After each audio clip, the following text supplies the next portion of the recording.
Paolo Ferrara aderisce al movimento Fare di Tosi. Ecco, cosa spinge un uomo del profondo sud a impegnarsi, ad essere protagonista in un movimento, in un soggetto politico fondato al nord, ecco, con Tosi leader?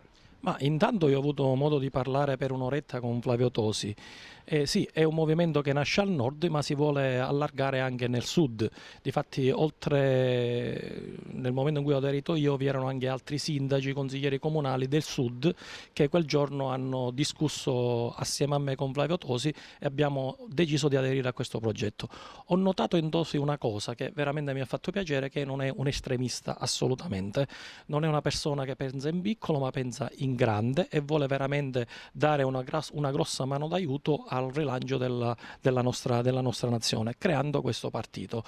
Lui verrà sicuramente a gennaio, dove illustrerà alla stampa e alle persone interessate il progetto di questo nuovo partito Fare per Flavio Tosi. Tra l'altro Paolo Ferrara non sarà solo uno dei tanti del Movimento Fare, ma già ha un ruolo di primo piano all'interno dell'organigramma. Sì, Flavio mi ha voluto dare questo incarico insieme all'onorevole Marcolin e quindi io ho accettato veramente, perché a me piace fare politica, sono una persona moderata e ho trovato in Tosi una persona molto moderata come me e quindi ho accettato e mi impegnerò per questo partito per cercare di farlo crescere con il mio contributo. Porto Empedocle in primavera si voterà, ecco, è possibile vedere Paolo Ferrara protagonista, candidato sindaco. Sicuramente ci sarà una lista di fare, ci confronteremo con gli altri partiti e quasi sicuramente sarò presente a questa competizione elettorale. Certo è che per il prossimo sindaco, per la prossima amministrazione, i problemi non mancheranno a Porto Empedocle,